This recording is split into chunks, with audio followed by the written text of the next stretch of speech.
Thank you.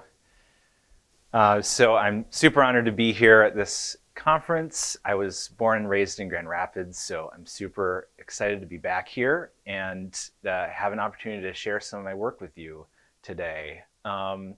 So I'm a graphics editor at the Washington Post. That title is a little misleading. Some people hired shortly after me have the title graphics reporter, but it sounds nice. I'm not going to make them change it. What I do day to day is I do visual journalism. I make charts, I make maps, I do data analysis. I think it's easier to just show you some of my work. Here's a chart I made showing the growth of global carbon emissions. Here's a map showing power points in the US. Here's an animated map showing snowfall across the lower 48 states in 2017 and 2018.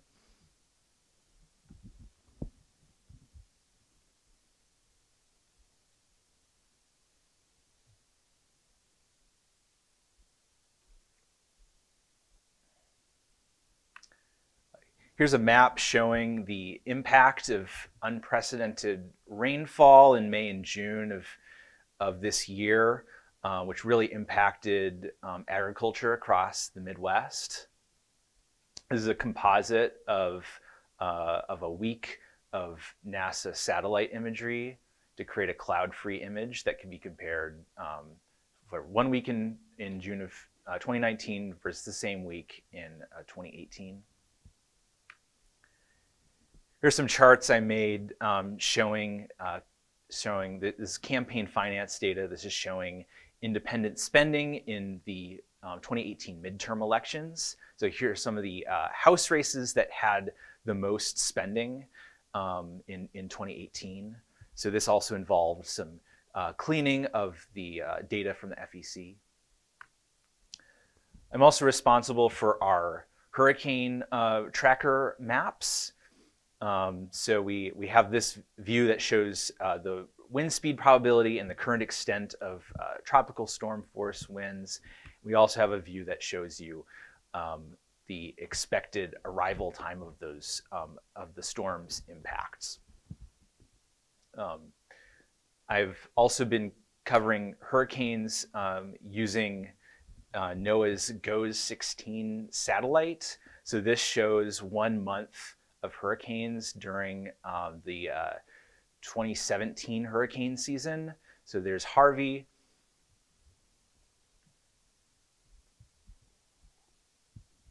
Hurricane Irma,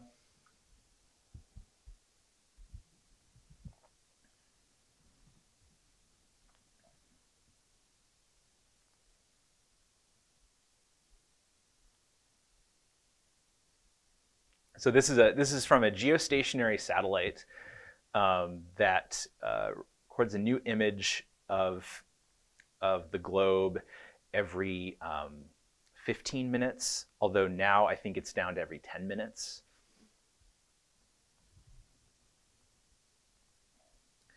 So day to day, stuff I'm working on. I'm doing code. I'm working in the terminal. I'm working in coding editors like Atom. I'm doing data analysis. It's happening in RStudio, doing geospatial analysis in QGIS. And I'm doing design work. We're producing our polished final work often happens in Adobe Illustrator. We can produce stuff for print, but we also produce stuff for the web using Adobe Illustrator. The New York Times has a very helpful plugin called AI to HTML that allows us to create responsive HTML output from Illustrator. And our process, though, often looks like this. It looks like sitting together in a meeting room, reporters, editors, and a whiteboard, and we're sketching. And then I'm doing some data analysis, seeing what's really in the data, and then we go back to the whiteboard. And then probably go back to the data and probably do that a couple more times. And for this particular project, then the finished product looks something like this. This is what's called a Mary-Mecco chart. It shows, this is showing air quality and how it impacts the world's population in terms of the number of years of life that you might lose if you were to breathe that air. And I'm part of a graphics team. We're about 25 people, give or take. And we're a team of data analysts, cartographers, illustrators, web developers. But most importantly, we're an interdisciplinary team, and almost everyone on the team could claim more than one of those titles. And we're a team that encourages skill building. I certainly didn't come into the Washington Post with a lot of formal design experience or cartography experience, and I've learned a lot while I've been at the Post. So I want to talk a little bit about how I got to the Post. I think my interest in visuals has been a lifelong interest.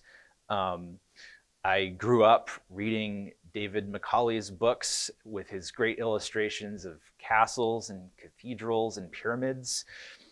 I drew a lot of comics and made short animated videos. I dug up this old map I did in elementary school. I think it's pretty good. It shows my neighborhood, shows all the churches and schools, and it shows the route I would take to school. I also found an old chart I made. I think this one stands up, showing it's comparing candy and cereal. I think it might be making the argument that I should be allowed to eat candy for breakfast. But most importantly, it's a bar chart that correctly uses zero baseline. But I didn't immediately see data visualization as a career option. I went to Calvin, and I went in with engineering, but switched to computer science. And so while I was at Calvin, I started learning web development. I think this was the summer of 2012, and I started learning D3.js. And at the time, Mike Bostock, the creator of D3.js, had just started to work for the New York Times, and he was doing really compelling work. And I started noticing what graphics teams in newsrooms were doing, and I thought they were doing some really interesting work. I had also been exposed to the work of Edward Tufte and started reading his books. That same year, there was and then I also started working for Chimes, Calvin's student newspaper, where I started doing some data visualization work. So one such infographic I produced with my friend John Kloosterman explained how Calvin's building fund had led to a fiscal crisis. I also used D3 to create an interactive chart breaking down Calvin's enrollment data, showing the trends in that data. We also produced a print version of this graphic. At the same time, I was working for the Student Activities Office, and I was learning that I really enjoyed doing graphic design. So I was producing posters for concerts and movies, and I was also producing posters for some other student organizations.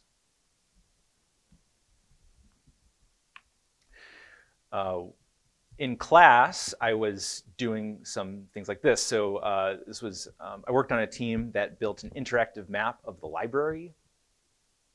In my senior thesis, I designed the front-end interface for a course scheduler.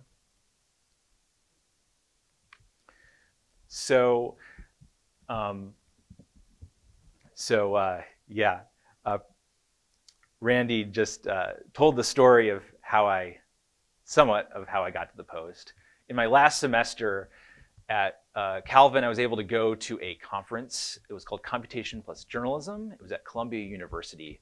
And I was able to show some of my work to Dan Keating, who's on the graphics team, still is, and he got me in touch with Kat Downs, the graphics director, and she gave me an interview. This was the fall of 2014, and I was, and it worked out. I was able to, I was able to do an interview in person, but they scheduled it the day after my final stats exam. So I took that exam for 3 hours, got in a plane to Washington, D.C., and then had my interview for the Post. They also told me I got the job before my last round of finals, so I don't remember how well I did on those, but the stakes were lower. So I started at the Post in January of 2015. And my first job at the Post was archiving old Django apps. There was a server with a bunch of old Django apps that engineering really wanted to shut down because these things were ancient. And so, so my first task was using wget to mirror these sites and then put them up on Amazon S3. Full disclosure, Jeff Bezos owns the Washington Post. And hopefully archive these. So these web apps kind of represented an older generation, kind of the first generation of interactive journalism on the web. Django was created at a newspaper, at the Lawrence Journal World, by Adrian Holovati and Simon Willison. And it quickly became pretty popular among journalists because it provides a really easy way to define a database schema and then crucially to set up an admin interface that's pretty easy to use. You can give that to journalists, they can put data in a database, and then you can create a user-facing presentation. But in the years since that, Adrian actually worked for the Post for a couple of years, and we produced a lot of these, what we called news apps. This was slightly before the iPhone came out, and after that, then the word news app kind of took on a different connotation.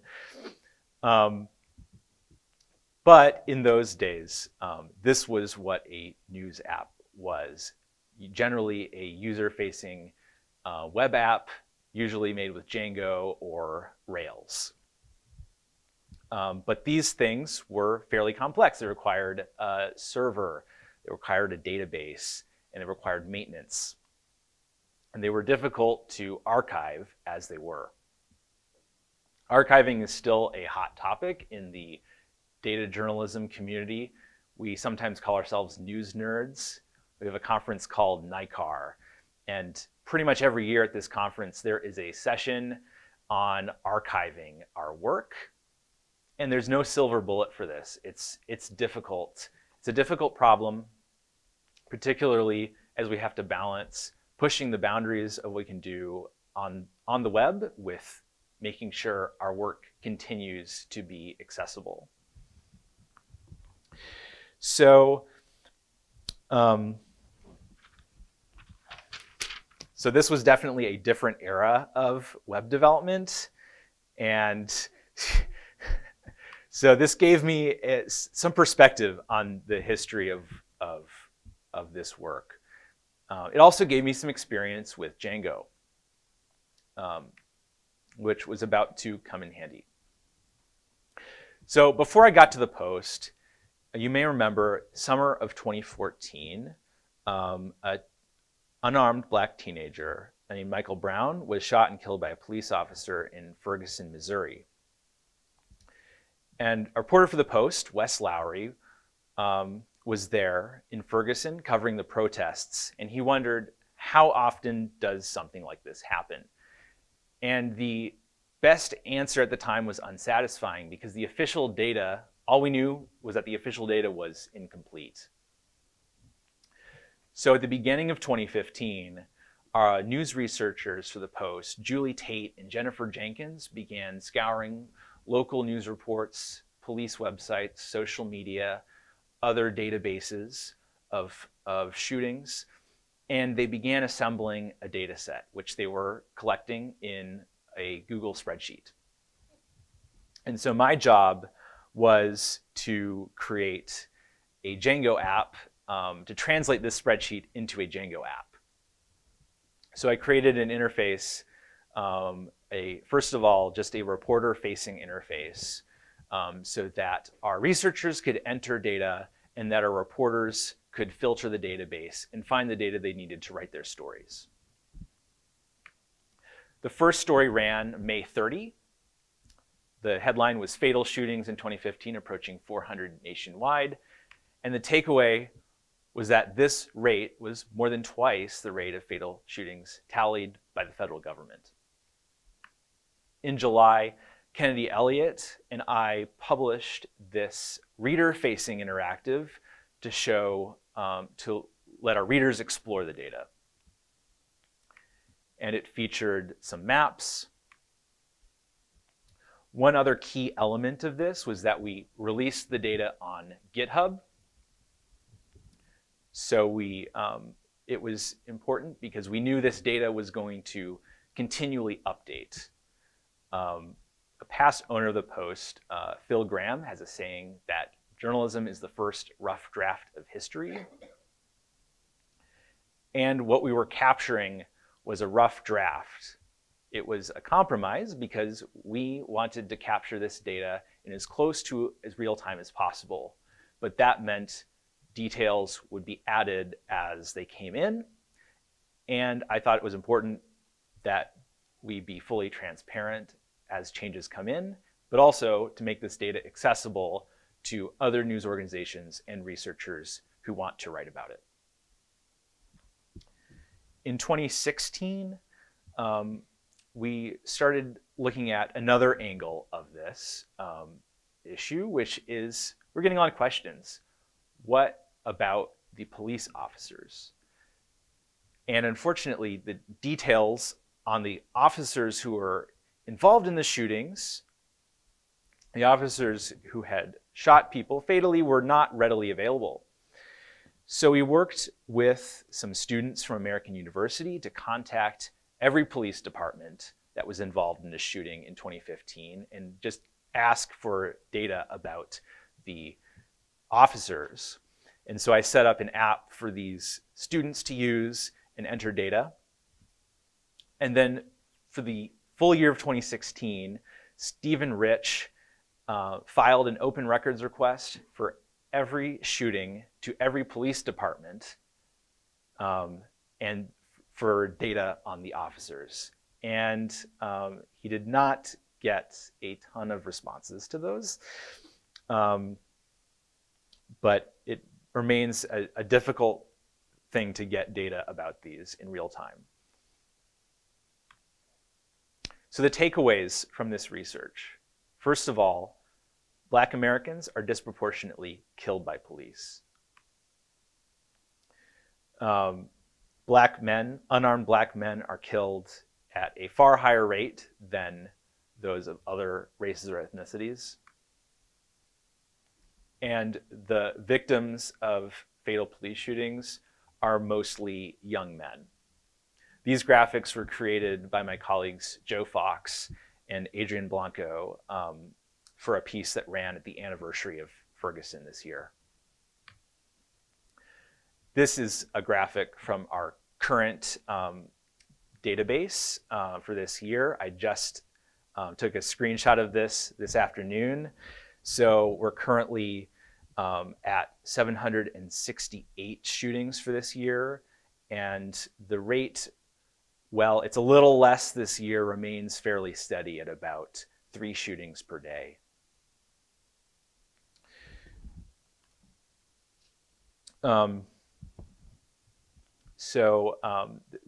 This next project, I felt like I needed to talk about it at this conference, even though I was not involved. My colleagues worked on this, but I need to mention it because it is big data. So this summer, the Post obtained the DEA's ARCOS database, which covers all prescription drug shipments. They got the data from 2006 to 2012, and they got the data as a 160 gigabyte CSV, which contained 380 million rows of data. So I think we can all agree this is actually big data. Most of the stuff I work on is tiny data. This is big data. And the Post's data journalists on our investigative team, Stephen Rich, Aaron Williams, and Andrew Tran, were able to turn around the first story in 24 hours. They found a rural county in Virginia that had received 306 pills per person per year. These charts were created by some of my colleagues on the graphics team. They also made a map of pharmacies.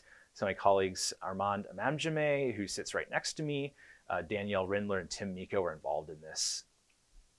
They also built a interactive where you can see the numbers for every county in the US, including Kent County.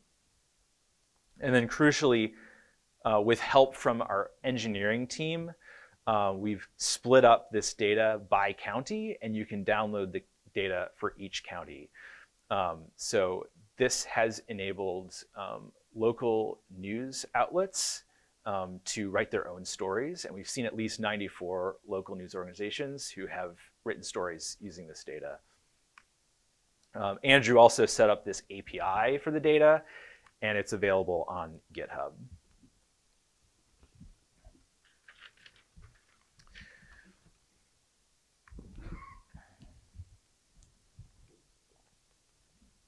Another story I worked on with Stephen Rich, and it was really part of a series that Stephen Rich wrote with John Woodrow Cox.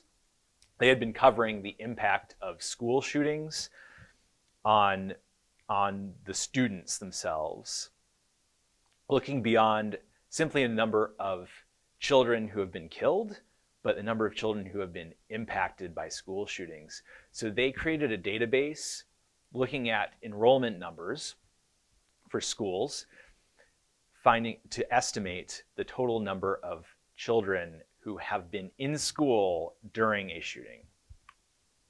And the latest number is 230,000 since Columbine. So I created this visualization showing these circles are sized by the number of students. But I think this simple histogram is really powerful, showing the ages of the shooters.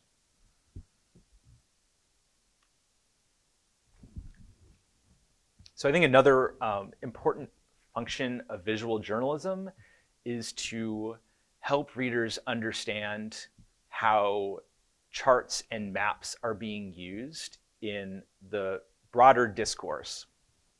One thing I noticed during the 2016 election was that the Trump campaign was tweeting a lot of bar charts showing polling numbers. And I noticed something kind of funny about these bar charts, which is that the numbers on the charts didn't seem to really correspond much to the size of the charts themselves. So the baseline for this chart seemed to be way off. The scale was not at all realistic. For instance, for this particular chart, the real baseline is much further down than is implied by the bottom of that image. And this demonstrates how you can lie with charts. You can exaggerate a lead, or you can use this chart to diminish the difference. So as part of this project, I looked at every single chart that the Trump campaign tweeted out and put them all on the same baseline.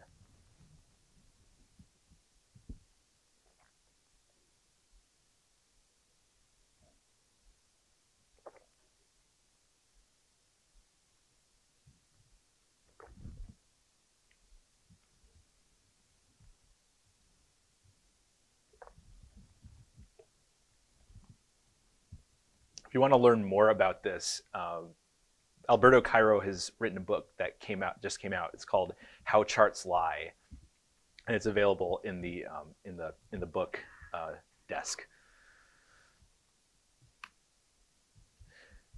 So another data set that I work with pretty frequently is flight data, airplane data.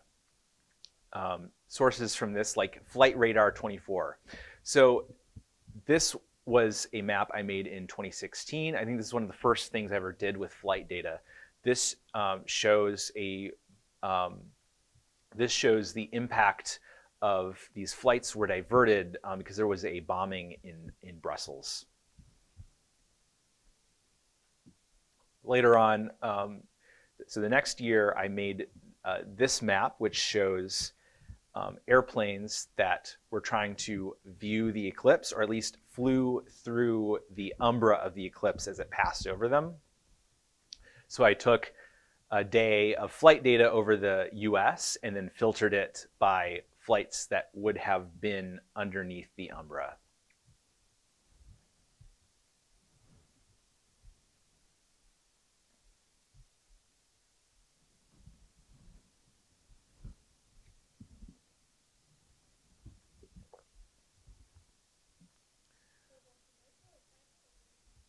But those will be both.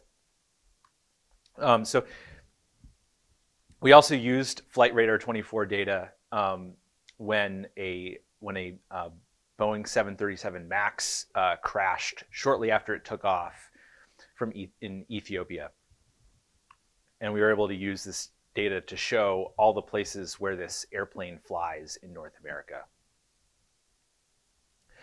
But the biggest project we worked on with this data so far shows the impact of rocket launches.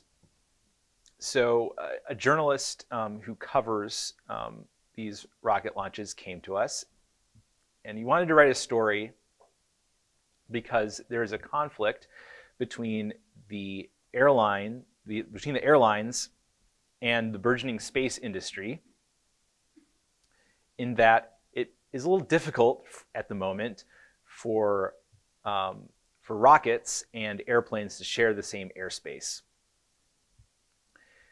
And there was one launch in particular, which was SpaceX's Falcon Heavy, that resulted in a extremely large area of airspace that was shut down. So we looked at flight data from that day, and I did a quick analysis. This was just in R. We were able to find a flight that had to, we were able to find a series of flights between JFK and Puerto Rico, and to look at how much further a flight would have had to go to avoid this, what's called this restricted airspace. And we started prototyping a graphic with my colleague Eugen. We knew we wanted it to be 3D, so we were looking at using 3JS for this. And here's the finished product.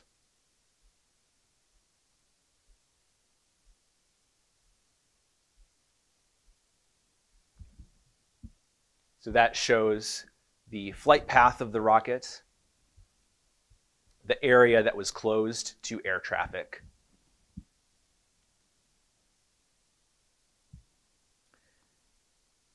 the path of these two flights between the same airports, and then the actual air traffic data.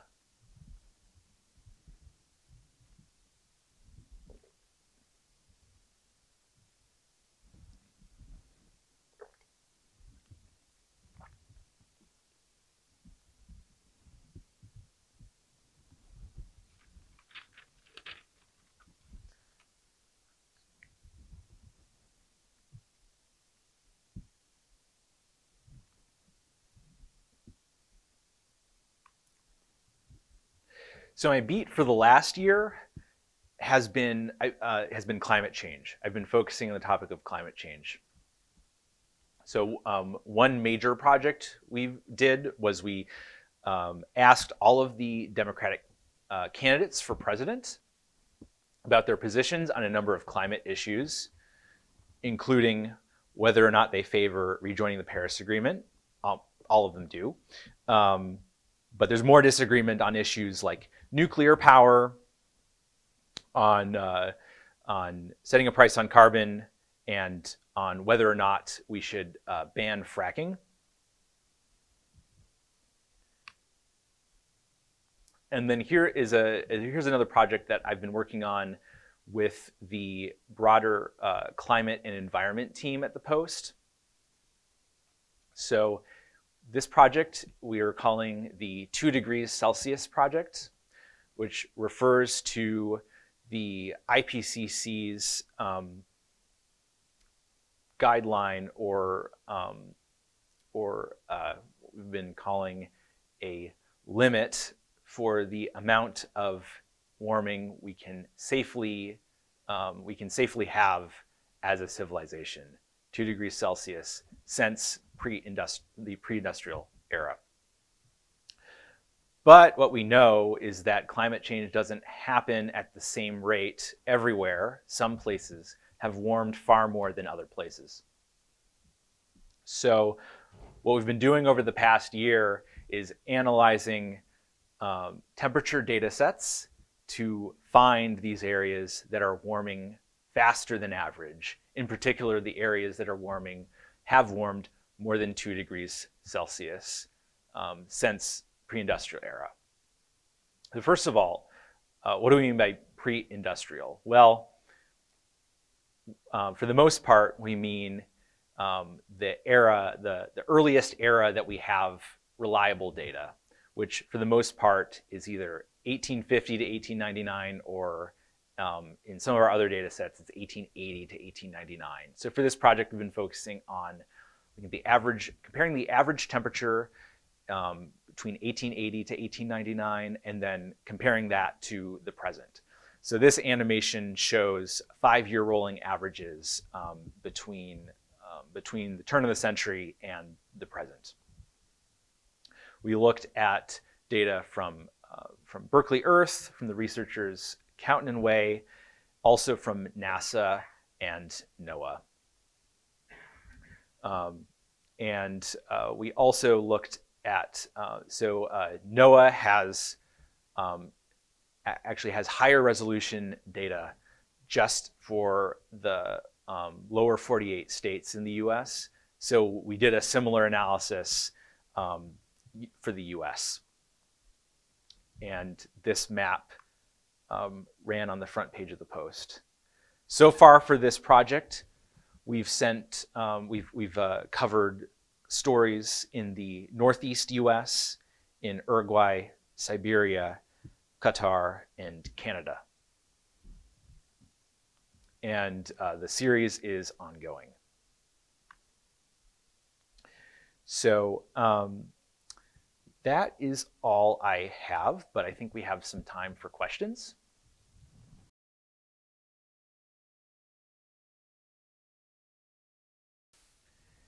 So it's usually pretty compartmentalized. I don't do a lot of writing. I typically do the, particularly for these 2 degrees Celsius stories, I've been focusing on the data analysis and doing the graphics for these.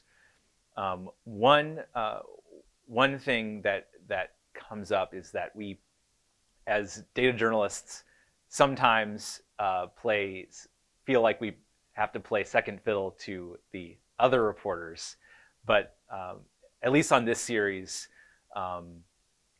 I've been really happy because the editors have given me bylines on these stories too.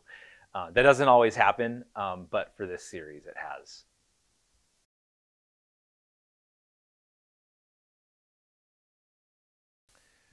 Well, there is a lot of collaborative journalism going on. I don't have a lot of personal experience with that, but there have been a ton of really big projects that honestly wouldn't be possible without collaboration. For the most part, I can't personally speak with I can't speak with personal experience about collaborative projects.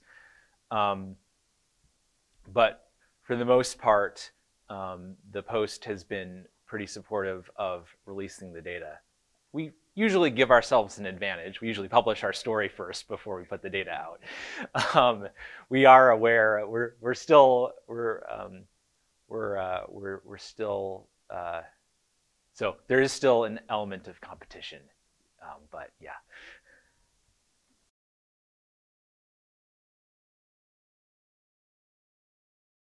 That's so the question was, where should you start as a data journalist? That's an excellent question. My route to data journalism was a little atypical because I started as a computer scientist, and a lot of my colleagues started as journalists and learned to code, learned to do data analysis, either in school or on the job. I think a really helpful resource that I wish I had known about as a student, really wish I had gone to this as a student, is the conference called NICAR. It is the National Institute for Computer Assisted Reporting. Computer assisted reporting or CAR is another term for data journalism. This I think it's a really terrific conference. It has a ton of workshops that are really helpful if you're trying to do this, trying to learn this type of work, and it's really welcoming to beginners. Let's see. I will think about more resources for that and get back to you.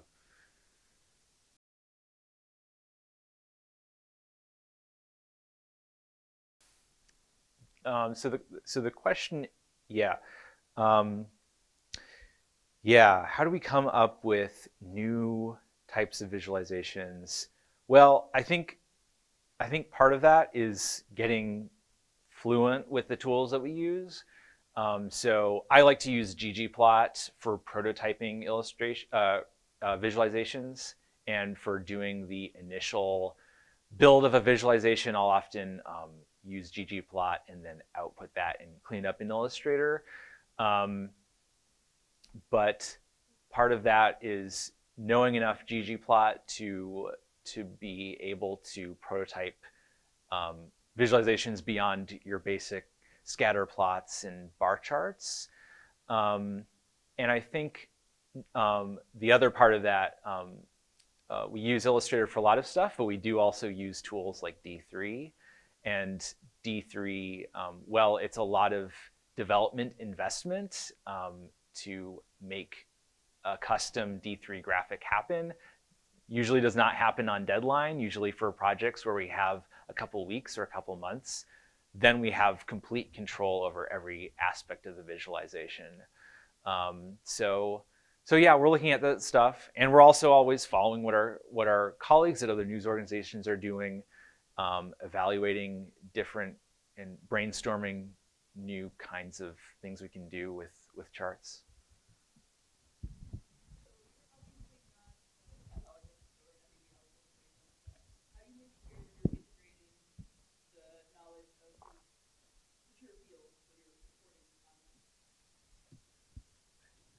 So the question was, how do we talk to other fields, experts from other fields? So that is definitely an important part of the reporting process that I admittedly didn't really cover much in my presentation. You definitely can't do data journalism with just a data set. You also need just a data set and just a laptop and just a copy of RStudio. You also need a telephone, and you also need to be talking to experts. So that's an important process, and that's definitely an important aspect of data journalism.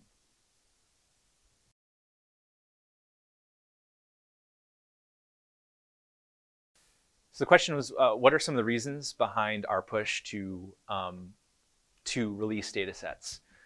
So yeah, I think you got at some of those. Yeah, I think the first one is transparency, and I think that's the most important one as a news organization is to be transparent. Um, and the other part, but the other aspect is to allow other people to use this data for their own work. In particular, I think this is a key part.